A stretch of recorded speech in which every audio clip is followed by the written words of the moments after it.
আসসালামু আলাইকুম, কেমন আছেন আপনারা সবাই? দেখতে দেখতে ঈদ চলে আসতেছে এবং ঈদের মধ্যে যদি ঘি না থাকে তাহলে কি হইব বলেন।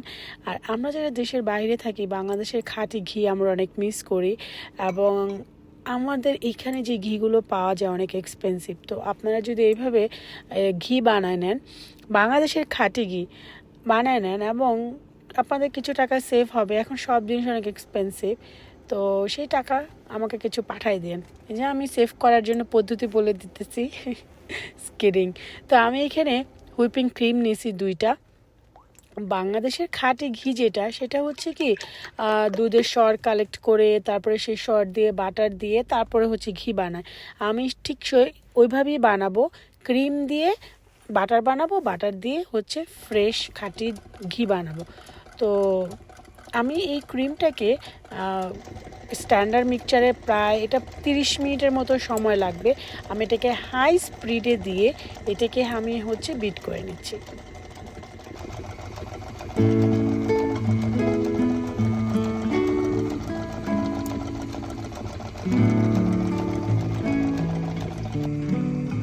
তো এটা প্রায় 10 থেকে 12 মিনিট করার পরে ক্রিমটা হচ্ছে এই পর্যায়ে চলে আসছে এবং আমি ক্রিমের মধ্যে কিন্তু আর কোনো কিছু দেইনি, জাস্ট ক্রিমটাকে আমি এখানে হুইপ করে নিচ্ছি।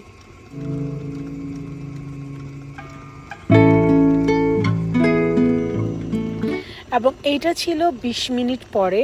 এবং দেখেন খুবই সায়েন্টিফিক একটা জিনিস, যে ক্রিম থেকে যে বাটার তৈরি করে এবং এটা দেখেন আস্তে আস্তে বাটারটা বের হচ্ছে, ইয়েলো হয়ে আসতেছে এবং এটাই হচ্ছে বাটার।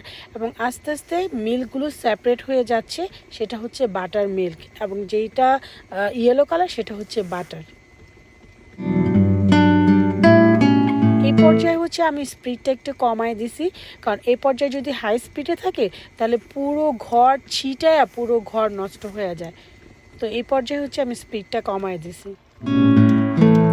তো দেখেন এখন এটা ছিল 27 মিনিট পরে, এখন হচ্ছে একদম বাটারগুলো দানা দানা হয়ে যাচ্ছে, দলা দলা হয়ে দুধের থেকে সেপারেট হয়ে যাচ্ছে। তার মানে হচ্ছে এখন আমাদের বাটারটা সম্পূর্ণ তৈরি।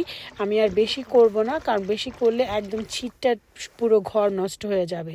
তো এখন এই আমাদের যেই সিল্কি যে বাটারটা, দেখেন ফ্রেশ বাটারটা রেডি। এবং এই বাটার দিয়ে ব্রেড খাইতে খুবই মজা, টোস্ট ব্রেড করে গরম গরম ব্রেডের সাথে ফ্রেশ ফ্রেশ এরকম বাটার। আপনারা চাইলে এই বাটারটাকে বক্সে রেখে ফ্রিজে রেখে অনেক দিন খেতে পারেন। তো আজকে আমরা হচ্ছে ঘি বানাবো এই বাটার দিয়ে। তো আমি এটার থেকে সবগুলো বাটার হচ্ছে একটা পাতিলাতে নিয়ে নিচ্ছি।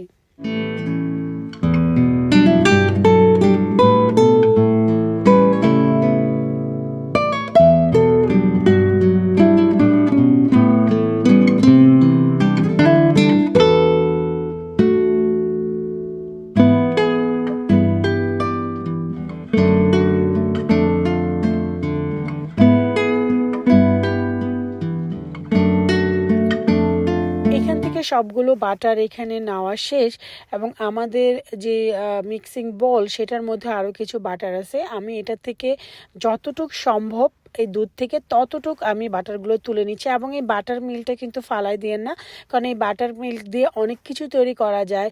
কেক তৈরি করা যায়, যেমন আমাদের কেএফসির যেই চিকেন ফ্রাই সেটার মধ্যে কিন্তু বাটার মিল্ক ব্যবহার করে। সো এই বাটার মিল্কটা প্রায় 10 থেকে মানে যতদিন পর্যন্ত ক্রিমের মেয়াদ থাকে এক্সপায়ার ডেট, ততদিন পর্যন্ত বাটার মিল্কটা ফ্রিজে রেখে খাওয়া যাবে। এবং এটা দিয়ে কেক বানানো যায়, অনেক কিছু করা যায় বাটার মিল্ক দিয়ে। এটা এখন নর্মাল যেই মিল্কটা সেটা হয়ে গেছে, আর তখন ছিল হুইপড ক্রিম, হুইপড ক্রিম থেকে বাটার সেপারেট হয়ে গেছে, মিল্কটা সেপারেট হয়ে গেছে।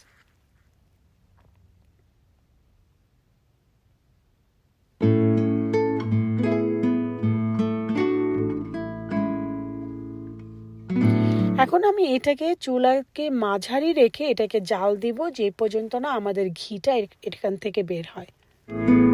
এবং এটা করতে প্রায় 10 থেকে 12 মিনিট সময় লাগবে। এবং এই ক্ষেত্রে চুলার আঁচটা কোনোভাবেই হচ্ছে বাড়ানো যাবে না, তাড়াহুড়া করে এটাকে মাঝারি রেখে এই ঘিটাকে বানাতে হবে। আবার এই ঘিটাকে যদি চুলা বাড়ায় দিয়ে যদি তাড়াতাড়ি করে ফেলেন তখন ঘিটা পুড়ে যাবে, তাহলে বাংলাদেশের যে অরিজিনাল যে খাঁটি ঘিয়ের যেই ফ্লেভারটা সেটা নষ্ট হয়ে যাবে, সব কষ্টই বৃথা হয়ে যাবে।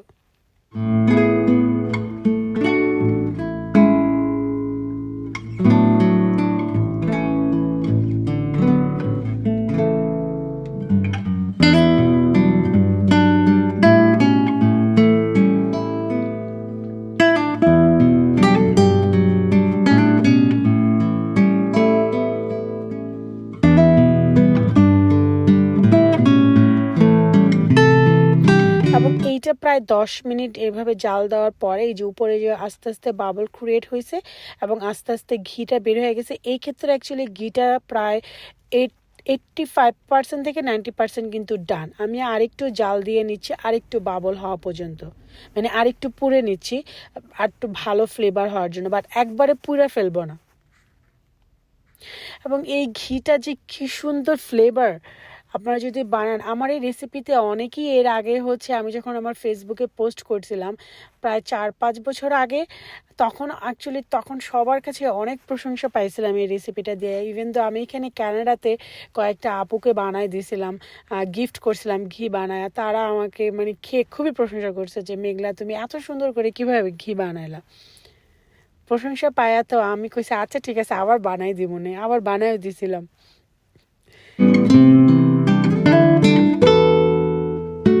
তো আমাদের ঘিটা কিন্তু এই পর্যায়ে যে বেশি বাবল হয়ে গেছে, দেখেন ঘিটা কিন্তু হয়ে গেছে। তো আমি এখন গরম গরম ঘিটা আমি হচ্ছে একটা চালনিতে চেলে নিচ্ছি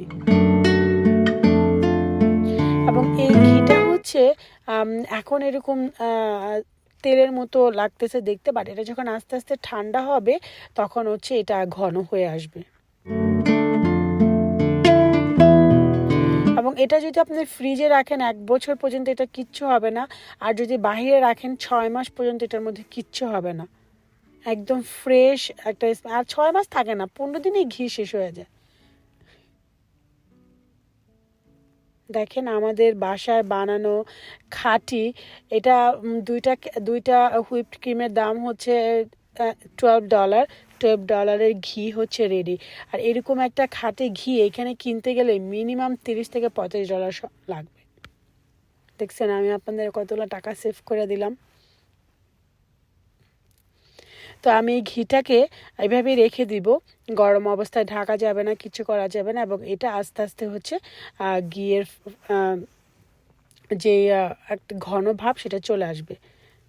খুবই সুন্দর সিল্কি একটা ঘি, এবং এটা প্রায় 2 থেকে 3 ঘন্টা পরে আমাদের দেখেন কত সুন্দর সিল্কি গর্জিয়াস এক্সপেন্সিভ একটা ঘি রেডি। এবং বাসায় এরকম কিছু সায়েন্টিফিক কিছু বানাইলে নিজের কাছে অ্যাকচুয়ালি অনেক ভালো লাগে।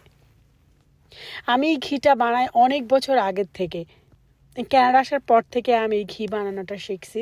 তারপর থেকে আমি সবসময় এভাবে ঘি বানাই।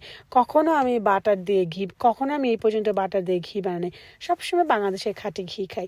এই তো, আপনারা ভালো থাকবেন। আল্লাহ হাফেজ।